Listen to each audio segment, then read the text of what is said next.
குடிக்கிறதுக்கு தண்ணி இல்ல. நாங்க குடி தண்ணிக்காக இந்த கிணறு தான் நம்பி இருந்தோம். இப்ப அந்த கிணத்துக்குள்ள ஒரு எலி செத்து விழுந்துருச்சு.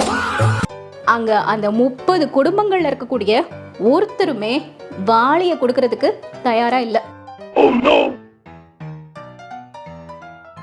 அந்த பழக்கூடை சரிவா உள்ள போறதுனால தண்ணி எல்லாமே அதுல தங்காதான் வெளியே வந்துருமா. அப்ப எலி மட்டும் அதுல சிக்கி மேல வந்துருமா. என்ன ஒரு புத்திசாலித்தனம் அப்படின்னு தான் தோணுது.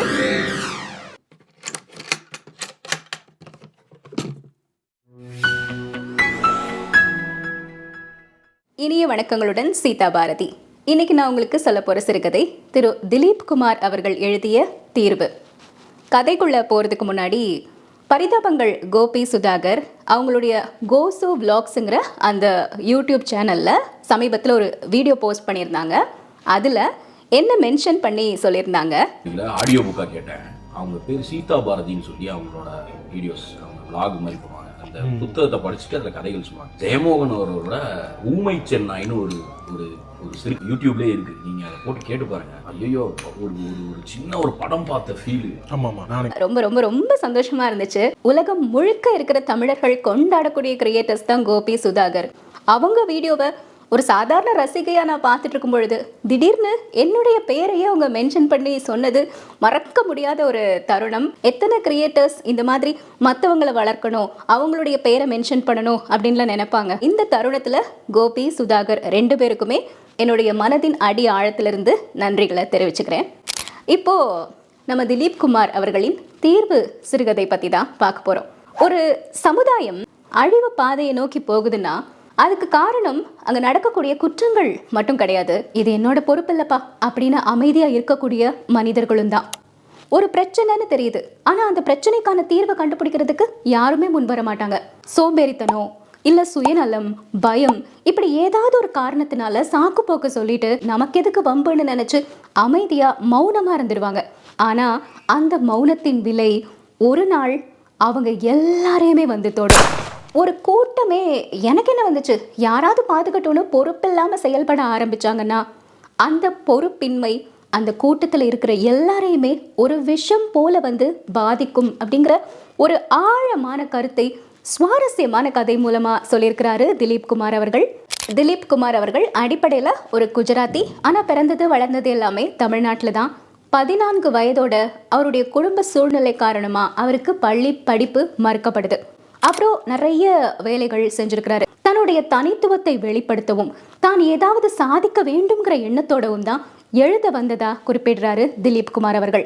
மிக மிக குறைவான கதைகள் தான் எழுதியிருக்கிறாரு. ஆனா எல்லா கதைகளுமே காலத்தால் அழியாத கதைகள். அவருடைய எழுத்துக்களை வாசிக்கும் பொழுது நிறைய இடங்கள்ல நம்மளே அப்படியே மனசு விட்டு சிரிச்சிருவோம். அந்த மாதிரி ஒரு எழுத்து நடை கொண்டவர் தான் திலீப் குமார். இப்போ திலீப் குமார் அவர்கள் எழுதிய தீர்வு சிறுகதை என்னங்கிறத தெரிஞ்சுக்கலாமா?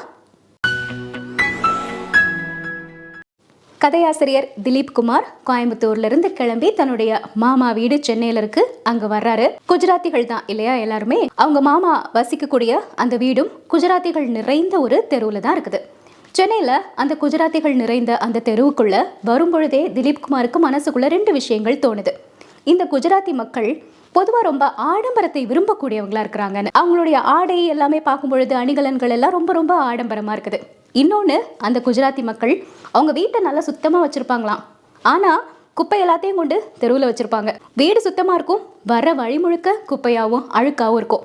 அப்போ அந்த அழுக்குக்கும் அந்த குப்பைகளுக்கும் ஏற்ற மாதிரி அவங்களுடைய மனதையும் மூக்கையும் தயார் செஞ்சு வச்சுருப்பாங்களாம் அந்த மக்கள். இப்படி அந்த தெரு வழியாக அவர் நடந்து வர்றாரு. காலையில் மணி 8:45. ஆஃபீஸ் கடைகள் எல்லாமே திறந்துக்கிட்டு இருக்குது. பிள்ளைங்கள்லாம் ஸ்கூலுக்கு போயிட்டு இருக்கிறாங்க. நடந்து தன்னுடைய மாமா வீடு இருக்கக்கூடிய இடத்த வந்து அடைகிறாரு திலீப் குமார். மாமாவுடைய வீடு எப்படி இருக்குன்னு பார்த்தா அது ஒரு சின்ன காலனி. அந்த காலனியில் ஒரு 30 குடும்பங்கள் வசிக்கிறாங்க. எல்லாருமே குஜராத்திகள் தான். அந்த கட்டிடத்தின் பூகோள அமைப்பு எப்படி இருக்குதுன்னு பார்த்தா நடுவில் வந்து சதுர வடிவமாக ஒரு முற்றம் இருக்குமா, 18க்கு 18 அளவில். சுற்றி 4 பக்கமும் வீடுகள் இருக்கும். அப்போது அந்த நடு முற்றத்தில் நின்று மேலே பார்த்தா அப்படியே சதுரமாக வானத்தை வெட்டி வச்ச மாதிரியே தெரியுமா. எதுக்காக அந்த கட்டிடத்தில் நடுவில் இந்த மாதிரி முற்றம் விட்டு கெட்டியிருக்கிறாங்க அப்படின்னா அந்த கட்டிடத்தின் 2வது மாடியில் இருக்கக்கூடிய மக்கள் கல்கத்தா பீடாவை வாயில போட்டு மென்னு அங்க துப்புறதுக்காக. முதல் காரணம் அதுதான். ரெண்டாவது மூணாவது காரணம் வேணா சூரியன் வரணும், வெளிச்சம் வரணும் அப்படின்னு சொல்லிக்கலாம். ஆனா முதல் காரணம் இதுதான். இந்த மாதிரி ஒரு கட்டிடம் தான். அந்த கட்டிடத்துல தான் இவருடைய மாமா குடும்பத்தோட வசிச்சுக்கிட்டு இருக்கிறாரு. அந்த முற்றம் இருக்குது. அதுல இருந்து இடது பக்கமா பார்த்தா அங்க ஒரு கழிப்பறை. கீழே இருக்கக்கூடிய மக்கள் எல்லாருமே அந்த கழிப்பறையை தான் பயன்படுத்தணும். வலது பக்கமா பார்த்தா ஒரு கிணறு. அந்த காலனியில் வசிக்கிற மக்கள் எல்லாத்துக்குமே தண்ணீர் அந்த கிணற்றுல இருந்து தான் கிடைக்கும். குடிக்கிறதுக்கும் குளிக்கிறதுக்கும் மற்ற எல்லா தேவைகளுக்குமான நல்ல தண்ணி அந்த கிணத்துல இருந்து தான் கிடைக்கும். அவரு இப்போ இந்த வீட்டுக்கு வரும்பொழுது யோசிச்சுக்கிட்டே வராரு. உள்ள போன உடனே அந்த குடியிருப்பில் இருக்கக்கூடிய வீடுகள் எல்லாமே எப்படி இருக்கும்னு. அந்த வீட்டில் இருக்கக்கூடிய பெண்கள் ஒவ்வொரு வீட்டில இருந்தும் வெளியே வந்து உட்காந்து ஏதாவது ஒரு வேலைகளை செஞ்சுக்கிட்டே இருப்பாங்க. ஒன்று பாத்திரம் தேய்ச்சிட்டு இருப்பாங்க, இல்லைன்னா துணி துவைச்சிக்கிட்டு இருப்பாங்க, இல்லை அரிசியையோ கோதுமையையோ சுத்தம் செஞ்சுக்கிட்டே இருப்பாங்க அப்படின்னு நினைக்கிறாரு. கூடவே அவருக்கு தோணுது, இந்த குஜராத்தி பெண்கள் ரொம்ப ரொம்ப கடினமான உழைப்பாளிகள். அதே சமயத்தில் எல்லார்கிட்டையும் அடிக்கடி வம்பு சண்டைக்கு போறவங்களாகவும் ஊர்க்கதையை உட்கார்ந்து பேசுறவங்களாகவும் இருப்பாங்க. ஆடை ஆபரணங்கள் மேல ரொம்ப ஆசை உள்ளவங்களா இருப்பாங்க. அவங்களுக்கு தொலைக்காட்சியில ஹிந்தி படங்களும் ஹிந்தி பாடல்களும் பார்க்கறது ரொம்பவே பிடிக்கும். சுவையான பண்டங்கள் சாப்பிட்றதும் பிடிக்கும். கவலையே படாம இனப்பெருக்கம் செய்வாங்க. ஒவ்வொரு குடும்பத்துல பார்த்தாலும் குறைஞ்சது 5 பிள்ளைங்களாவது இருக்கும். திலீப் குமார் சொல்றாரு, அவருடைய மாமாவுக்கும் 5 பிள்ளைங்க இருக்கிறாங்களாம். இப்படி அந்த குஜராத்தி பெண்கள் இருக்கிறாங்க அப்படின்னா அந்த குஜராத்தி ஆண்கள் எப்படி இருப்பாங்க? அவங்க ரொம்ப பரம சாதுவா இருப்பாங்களாம். மனைவி என்ன சொன்னாலும் அதுக்கு தலையாட்டுறவங்களா இருப்பாங்களாம். 29 நாட்களும் சம்பளம் கிடைச்சதுன்னா நல்லா இருக்குமேனு நினைக்கக்கூடியவங்களா இருப்பாங்களாம். இப்படி அந்த காலனி பத்தியும் அங்க இருக்கக்கூடிய மக்களை பற்றியும் நினைச்சுக்கிட்டே திலீப் குமார் இப்போ அந்த காலனிக்குள்ள வர்றாரு. உள்ள வந்த உடனே எப்பவுமே அந்த முற்றத்துல எல்லாரும் இருப்பாங்க, உட்காந்து பேசிட்டு இருப்பாங்க, ஒரு மாதிரி கச்ச கச்ச கச்சன்னு இருக்கும் இல்லையா? ஆனா முற்றம் ரொம்ப அமைதியா இருக்குது. என்னடா எல்லாரும் அமைதியா இருக்கிறாங்களே அப்படின்னு சொல்லிட்டு நடந்து வந்து பார்த்தா வலது பக்கத்துல ஒரு கிணறு இருக்கு இல்லையா? அந்த கிணத்தை சுத்தி நிறைய ஆண்களும் பெண்களும் நின்று பேசிட்டு இருக்கிறது தெரியுது. இவர் மெதுவா நகர்ந்து அங்க போறாரு. அவருடைய மாமா அவரை பார்க்குறாரு. ஏ வாப்பா, மேலே போய் வீட்டில் உட்காரு, நான் வந்துடுறேன் அப்படின்னு சொல்றாரு. வீட்டுக்கு மாடி படி ஏறி தான் போகணும். அந்த படி எல்லாமே ரொம்ப அழுக்கா இருக்குது. அந்த படியில் அவர் ஏறி போகும் பொழுது அங்கிருந்து கோபால் பாய்னு ஒருத்தர் வராரு. அவர் இவரை பார்த்து, வாங்க திலீப் பாய், எப்படி இருக்கிறீங்க அப்படின்னு கேட்குறாரு.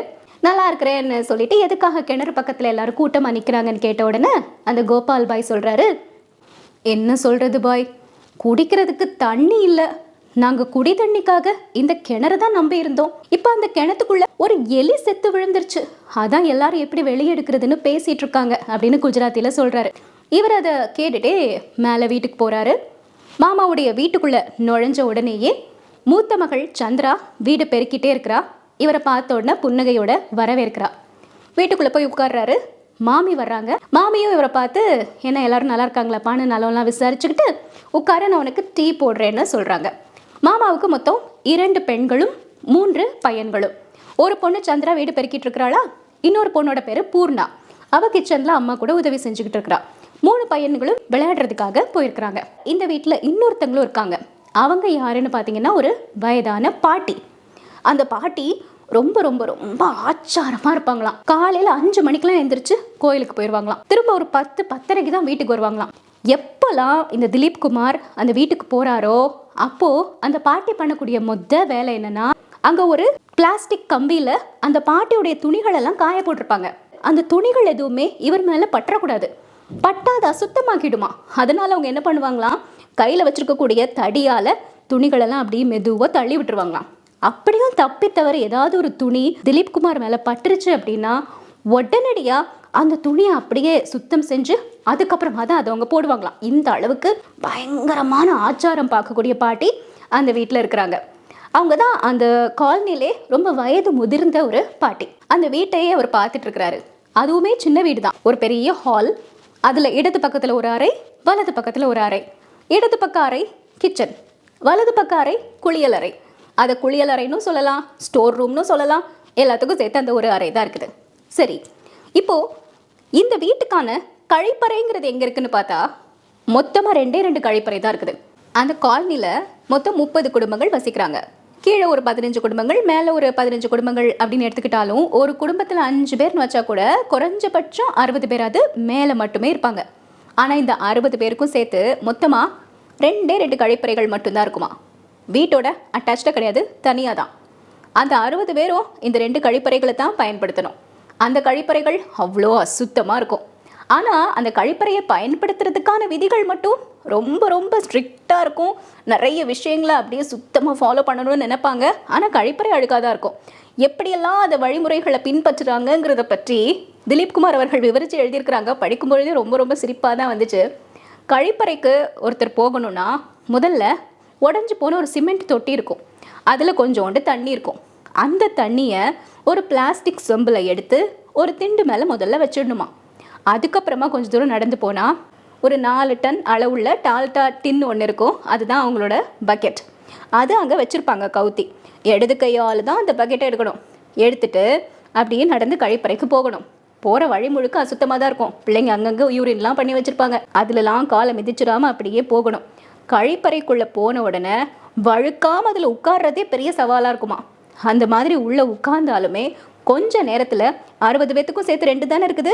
அதனால பக்கத்தில் வீட்டில் இருக்கக்கூடிய யாராவது பொண்ணுங்க வந்து அந்தர் காஞ்சே ஜல்தி நிக்லோ, உள்ளே யார் இருக்கீங்க, சீக்கிரமாக வாங்கன்னு சத்தம் கொடுப்பாங்களாம். கழிப்பறையை விட்டு வெளியே வரும்போது ஒரு பொண்ணோட முகத்தை பார்த்து சிரிக்கவா முடியும். அதனால தலையை அப்படியே குனிஞ்சிக்கிட்டே வந்துடணும். வந்து அந்த டால்டா டின்னை எங்கே எடுத்தாரோ அந்த இடத்துல வச்சுட்டு பக்கத்தில் கொஞ்சோண்டு கரைஞ்சி போன ஒரு சோப்பு இருக்கும். அந்த சோப் எடுத்து நல்லா கையில் தேய்ச்சிட்டு ஏற்கனவே தண்ணீர் எடுத்து வச்சுருந்தாங்க இல்லையா, அந்த சொம்பு பக்கத்தில் வந்து அந்த சொம்பையும் கை நாளெல்லாம் தொட்டக்கூடாது. கழிப்பறைக்கு போயிட்டு வந்ததுனால சுத்தமாக இருக்கணும்ல. அதுக்காக 2 மணிக்கட்டாலையும் அந்த சொம்பை அப்படியே தூக்கி சரித்து கையில் ஊற்றி கையை கழுவிக்கணும். அப்புறமா திரும்ப அந்த கைனால் சொம்பெடுத்து காலில் ஊற்றி காலை கழுவணும். இப்படியெல்லாம் நிறைய நடைமுறை சட்ட திட்டங்கள் கழிப்பறைக்கு போயிட்டு வர்றதுக்கே இருக்குது. ஆனால் கழிப்பறை சுத்தமாக இருக்காது, வீடோட சேர்ந்தும் இருக்காது. இதெல்லாமே இவருக்கு பழகிருச்சு. ரொம்ப வேகமாக இந்த நடைமுறை சட்ட திட்டங்கள் எல்லாம் முடிச்சுட்டு வந்துட்டார். அதுக்குள்ளே மாமி டீ போட்டு வச்சுருக்குறாங்க. அந்த டீயை அவர் குடிச்சு முடிக்கிறாரு. முடிச்சுட்டு அங்கே அந்த கிணறு பக்கமாக போய் பார்க்குறாரு. இப்போது நிறைய கூட்டம் இல்லை. பெண்கள்லாம் அங்கேருந்து போயிட்டாங்க. ஆண்கள் மட்டும்தான் நின்று கிணத்துக்குள்ளே பார்த்துக்கிட்டே இருக்கிறாங்க. ஆண்கள் போட்டிருக்கிற ஆடை எப்படி இருக்குதுன்னா, கை வச்ச ஒரு பனியனும் பைஜாமாவும் போட்டிருக்காங்க. இவருடைய மாமா அவர் மட்டும் ஒரு நைந்து போன ஸ்வெட்டர் மாதிரி ஒன்று போட்டிருக்கிறாரு. கை இல்லாமல் கீழே வந்து ஒரு வேஷ்டி கட்டியிருக்கிறாரு. அது விழுந்துடக்கூடாதுங்கிறதுக்காக தோல்னால செய்யப்பட்ட ஒரு பெல்ட்டும் போட்டிருக்கிறாரு. இவங்க எல்லாருமே கிணத்தை சுற்றி நின்று பார்த்துக்கிட்டே இருக்கிறாங்க. கிணத்துக்கு மேலே தகர கூரை ஒன்று போட்டிருக்கிறதுனால உள்ள சரியாக வெளிச்சமே தெரியல. பக்கத்தில் ஒரு பையன் கையில் டார்ச் வச்சு உள்ள அப்படியே பார்த்துட்டே நிற்கிறான். உள்ள எலி தான் விழுந்திருக்கு அப்படிங்கிறது அவங்களுக்கு கிளியராக தெரிஞ்சிருச்சு. அது அவங்க கண்டுபிடிச்சிட்டாங்க. இப்போ என்ன பண்ணணும்? கிணத்துக்குள்ளே விழுந்த எலியை எடுக்கணும். கிணத்தை சுற்றி எல்லாரும் நின்று பார்த்துக்கிட்டே இருக்கிறாங்க. அங்கே அப்பார்ட்மெண்ட்லேயே நல்லா படித்தவர் அப்படின்னா இவருடைய மாமா தான். எல்ஐசியில் வேலை பார்க்குறாரு. 50 வருடங்களாக பணி புரிஞ்சுக்கிட்டு இருக்கிறாரு. அவர் சொல்கிறத எல்லாருமே கேட்பாங்க. அதனால் மாமா தான் அந்த எலியை வெளியே எடுக்கிறதுக்கான எல்லா நடவடிக்கைகளையுமே செஞ்சுக்கிட்டு இருக்கிறாரு. எலியை எப்படி வெளியே எடுக்க முடியும்? ஏதாவது ஒரு வாளியில் ஒரு கயிறு கட்டி உள்ளே விட்டு அப்படியே தானே எடுக்க முடியும். ஆனால் அங்கே அந்த 30 குடும்பங்களில் இருக்கக்கூடிய ஒருத்தருமே வாளியை கொடுக்கறதுக்கு தயாராக இல்லை. அவங்க வீட்டு வாளியில் அசுத்தமாகிடக்கூடாது இல்லையா? அதனால் ஒருத்தருமே தரமாட்டேங்கிறாங்க. மாமாவுக்கும் கொடுக்கறதுல விருப்பம் இல்லை. எல்லாரும் யோசிச்சு கடைசியில் ஒரு பழக்கூடை, யாரும் பயன்படுத்தாத ஒரு கூடை கிடக்குது. அதை வச்சு அந்த எலியை வெளியே எடுக்கலான்னு முடிவு பண்ணுறாங்க. இப்போ ஒரு வாளி இருக்குதுன்னு வச்சுக்கோங்க. அதில் நடுவில் வந்து இப்படி ஒரு கைப்பிடி இருக்கும். அதில் நம்ம ஒரு கயிறை கட்டிட்டோன்னா உள்ளே விட்டு சுலபமாக எடுத்துடலாம், தண்ணியோடு சேர்த்து எலியையும். ஆனால் இவங்க இப்போ யூஸ் பண்ண போகிறது ஒரு பழக்கூடை. அதில் கைப்பிடிலாம் எதுவுமே இருக்காது. ஒரு ஓரத்தில் தான் கயிறை கட்டணும். தண்ணிக்குள்ளே விட்டாலும் ஒரு பக்கமாக இப்படி சரிஞ்சு தான் இருக்கும், நேரம் இருக்காது. அப்போ எப்படி எலியை எடுக்க முடியும்? கஷ்டமான காரியம்தான். ஆனாலும் இந்த மக்கள் சுயநலத்தோட வாளியை கொடுக்கறத தவிர்க்கிறதுக்காக ஒரு ஐடியாவும் சொல்கிறாங்க. இப்படி சரிவாக போய் எடுக்கிறது தான் நல்லதுன்னு. ஏன்னா அந்த பழக்கூடை சரிவாக உள்ளே போகிறதுனால தண்ணி எல்லாமே அதில் தங்காதான் வெளியே வந்துடுமா. அப்போ எலி மட்டும் அதில் சிக்கி மேலே வந்துடுமா. என்ன ஒரு புத்திசாலித்தனம் அப்படின்னு தான் தோணுது. மாமா அந்த பழக்கூடையை உள்ளே இறக்குறாரு. ரொம்ப நேரமாக அங்கேயும் இங்கேயும் ஆட்டி ஆட்டி பார்த்தாலும் அதில் எலி சிக்கிற மாதிரியே தெரியல. எலி என்ன பண்ணிருச்சு, அந்த கிணத்தினுடைய ஒரு ஓரமாக போய் கிடக்குது. அதை இந்த கூடையை வச்சு எடுக்கவே முடியல. ஒரு 45 நிமிஷமா இப்படியே இருக்குது. எல்லாரும் நீங்கள் அப்படி பண்ணுங்க இப்படி பண்ணுங்க நிறைய ஐடியாலாம் கொடுத்துட்ருக்குறாங்க. மாமாவுக்கு ரொம்ப ஒரு மாதிரி கௌரவமாக பெருமையாக இருக்குது. ஒரு வேட்டையாடுற மாதிரி ஒரு ஹீரோ மாதிரி மனசில் நினச்சிக்கிட்டு அதை ரொம்ப ஆர்வமாக செஞ்சுக்கிட்டே இருக்கிறாரு. ஆனாலும் நேரம் ஆக ஆக அவருக்கும் ஒரு சலிப்பு வருது. திரும்ப உலக்கையை வச்சு இடிக்கிற மாதிரி அப்படியே உள்ளே கொடுக்குறாரு. மாவு ஆட்டுற மாதிரி இப்படியே ஆட்டி பார்க்குறாரு. கயிறை வச்சு பட்டம் விடுவோம்ல மேலே இப்படி இப்படி அந்த மாதிரி பண்ணுறாரு. கடலில் உள்ள ஒரு மாலுமி கப்பலை எப்படி செலுத்துவாரோ அந்த மாதிரி பழக்கூடைய அங்கேயும் இங்கேயும் நகர்த்துறாரு. ஒரு வழியாக எலி ஓரத்துலேருந்து நடுவில் வந்துருச்சு. இப்போ சரி, நடுவில் வந்துருச்சா எல்லாருக்குமே சந்தோஷம், இனி ஈஸியாக எடுத்துடலாமே அப்படின்னு நினைக்கிறாங்க. கப்பல் படையில் இருக்கக்கூடிய ஒருத்தர் மாதிரி நிறைய டைரக்ஷன்ஸ்லாம் கொடுத்துட்ருக்கிறாரு மாமா. யாராவது அனாவசியமாக பேசிகிட்டு இருந்தாங்கன்னா அமைதியாக இருங்க அப்படின்லாம் சொல்கிறாரு. இப்படி எல்லாரையும் அமைதிப்படுத்திட்டு அந்த பழக்கூடைய இப்போ கயிறு கட்டி நடுவில் இறக்குறாரு. நடுவில் தான் இப்போ எலி இருக்குது. மெதுவாக உள்ளே கொண்டு போகிறாரு. இப்போ அந்த பழக்கூடையில் எலியும் சிக்கிருச்சு. வேகமாக மேலே இழுக்கிறாரு. கூடை மட்டும்தான் வருது. எலி உள்ளே விழுந்துருச்சு.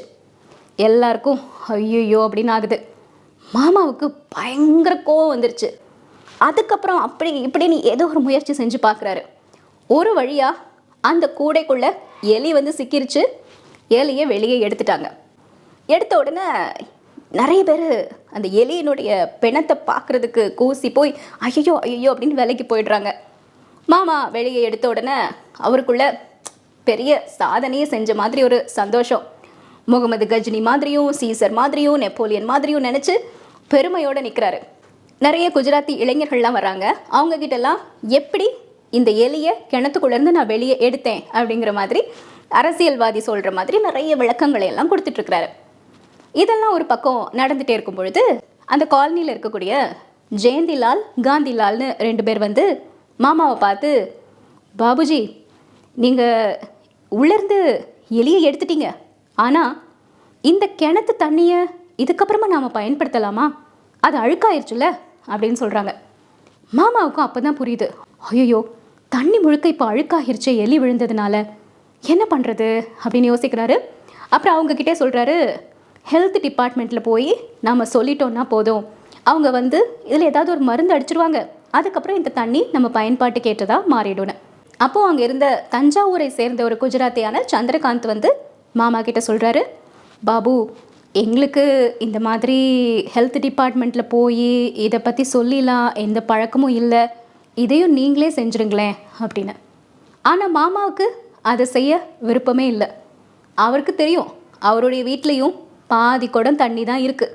அந்த தண்ணி காலியாக போச்சுன்னா அவர் குடிக்கிறதுக்கும் அவங்க குடும்பத்தில் உள்ளவங்க குடிக்கிறதுக்கும் குளிக்கிறதுக்குமே இந்த கிணத்து தண்ணி தான் தேவைப்படும். ஆனாலும் இந்த ஒரு விஷயத்தை செய்கிறதுக்கு அவருடைய மனம் ஒத்து வரவே இல்லை. அங்கே போய் ஹெல்த் டிபார்ட்மெண்ட்டில் யாரையாவது பார்க்கணும், அவங்க கேட்கக்கூடிய கேள்விகளுக்கு பதில் சொல்லணும், அதுக்கப்புறம் விசாரணை அது இதுன்னு நாட்கள் இழுக்கும். அது எல்லாத்தையும் விட ஒரு மிகப்பெரிய பொறுப்பு தலைக்கு மேலே வரும். அந்த பொறுப்பை நான் ஏன் ஏற்றுக்கணும் அப்படின்னு மாமா நினைக்கிறாரு. இல்லை எனக்கு ஹெல்த் டிபார்ட்மெண்ட் எங்கே இருக்குன்னு சரியாக தெரியல, அதோடு மட்டும் இல்லாமல் ஆஃபீஸ்க்கும் எனக்கு நேரம் ஆச்சு, நான் போகிறேன் அப்படின்னு போயிட்டாரு. அங்கே இருக்கக்கூடிய ஒவ்வொருத்தருமே அந்த பொறுப்பை தட்டி கழிக்கிறாங்க. எல்லாருக்குமே யாராவது ஒருத்தர் ஹெல்த் டிபார்ட்மெண்ட்டை போய் பார்த்து அங்கேருந்து யாரையாவது கூட்டிகிட்டு வந்து இந்த கிணத்து தண்ணியை சுத்தப்படுத்தணுங்கிற ஆசை இருக்குது, அதற்கான தேவையும் இருக்குது. ஆனால் அந்த முயற்சியை எடுக்கிறதுக்கு யாருமே முன் வரல. கொஞ்ச நேரத்தில் இன்னொருத்தர் வராரு. அவர் ஒரு வயசான தாத்தா. அந்த தாத்தா வந்து ஒரு ஐடியா கொடுக்குறாரு, பேசாமல் ஒரு 10-15 குடம் தண்ணியை வெளியே எடுத்து ஊற்றிட்டு மீதி தண்ணியை பயன்படுத்துவோம் அப்படின்னு. அவரே முயற்சி செஞ்சு ஒரு 10-15 குடம் தண்ணியை அந்த கிணத்துலேருந்து வெளியே எடுத்து ஊற்றிட்டுறாரு. இப்போவும் மக்கள் எல்லாரும் கிணத்தை வெறிச்சு பார்த்துக்கிட்டே இருக்கிறாங்களே தவிர அந்த கிணத்து நீரை பயன்படுத்துறதுக்கு யாருக்குமே தைரியம் வரல. எலி விழுந்து செத்து போன தண்ணி, அதை எப்படி பயன்படுத்த முடியும்? எல்லாருமே தயங்கி நிற்கிறாங்க. ஆனால் யாருமே ஹெல்த் டிபார்ட்மெண்ட்டில் போய் அந்த விஷயத்தை பற்றி சொல்கிறதுக்கும் முன் வரல. இப்போது மாமா வீட்டில் ஒரு வயதான பாட்டி இருந்தாங்க இல்லையா, முதிர்ந்த உடலோடு இருக்கக்கூடிய பாட்டி. அந்த பாட்டி கம்பை ஊனிக்கிட்டே நடந்து வர்றாங்க. அவங்க ஒரு வெள்ளை கலர் புடவை, அதில் கருப்பு கலரில் பூவாக போட்டிருக்கிற மாதிரி ஒரு புடவை கட்டியிருக்கிறாங்க. துளசி மாலை ஒன்று போட்டிருக்கிறாங்க. அவங்க வந்ததை யாருமே கவனிக்கல. எல்லாரும் அந்த கிணத்து தண்ணியை பற்றியே பேசிகிட்டு இருக்காங்க. அவங்க அங்கே வந்து எல்லாரையும் பார்த்து என்ன விஷயம் அப்படின்னு கேட்குறாங்க. கிணத்துக்குள்ள எலி விழுந்துருச்சு, எப்படி இந்த தண்ணியை பயன்படுத்துறதுன்னு தெரியாம யோசிச்சுட்டு இருக்கிறோன்னு சொன்ன உடனே பாட்டி அவங்கள பார்த்து, இதுக்கான ஒரு தீர்வை நான் சொல்றேன், ஏன் கூட வாங்க அப்படின்னு சொல்றாங்க. எல்லாரும் பாட்டி கூட போறாங்க. பாட்டி அவங்க வீட்டுக்குள்ள வர்றாங்க. வீட்டில் சமையலறை பக்கத்தில் ஒரு தேக்கு பீரோ ஒன்று இருக்குது. அந்த பீரோ முன்னாடி உட்காடுறாங்க. வந்தவங்களும் பாட்டி கூடவே உட்காடுறாங்க. அந்த பீரோவை பாட்டி திறக்கிறாங்க. உள்ள விக்கிரகங்கள் எல்லாமே இருக்குது. ஒரு ஓரத்தில் ஒரு துணியினால் சுற்றப்பட்ட பொருள் ஒன்று இருக்குது. பாட்டி அதை எடுக்கிறாங்க. அந்த துணியை விளக்குன உடனே உள்ள ஒரு சின்ன மண் குடம். அந்த மண் குடத்துக்கு மேலே வெள்ளை கலரில் ஒரு துணியை வச்சு கட்டியிருக்கிறாங்க. அந்த வெள்ளை கலர் துணியை விளக்கிட்டு தன்னோட பேத்தி பூர்ணாவை கூப்பிட்டு ஒரு பாத்திரத்தை எடுத்துகிட்டு வர சொல்கிறாங்க பாட்டி. அந்த பொண்ணு ஒரு பாத்திரத்தை கொண்டு வந்து கொடுக்குறா. இந்த மண் குடத்துக்குள்ளே என்ன இருக்குது அப்படின்னா புனிதமான நீர் இருக்குதான்.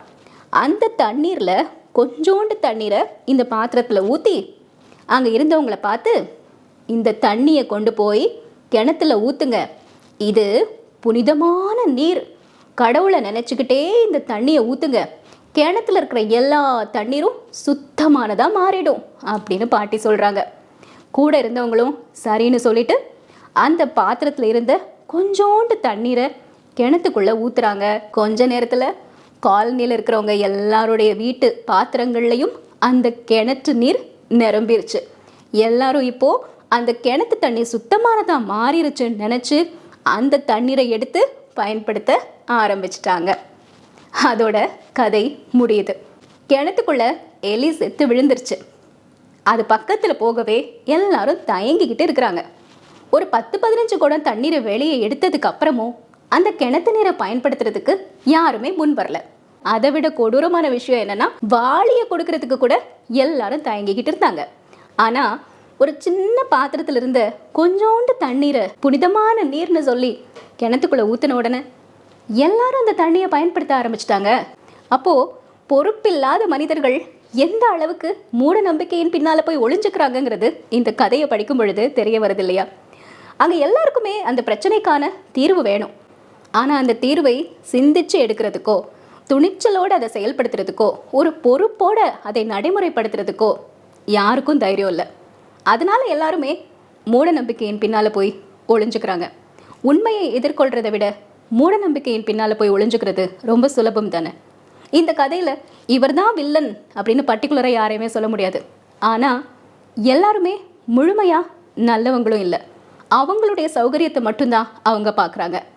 அப்போ ஒரு சமுதாயம் சீரழிஞ்சு போறதுக்கு யார் காரணம்? பொறுப்பில்லாத மனிதர்களும் கேள்வி கேட்காத மனங்களும் எதையுமே யோசிக்காம ஏத்துக்கிற கூட்டங்களும் தான்.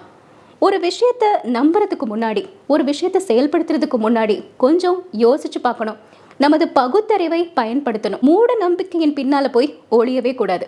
இந்த கதையில கிணத்துக்குள்ள செத்து விழுந்தது எலி மட்டும் கிடையாது, சிந்திக்க தயங்கும் மனிதர்களின் மனசாட்சியும் தான். இதுக்கப்புறமா ஏதாவது ஒரு விஷயத்த கண்மூடித்தனமா நம்புறதுக்கு முன்னாடி இந்த கதை கண்ணு முன்னாடி வந்து நிற்கும்.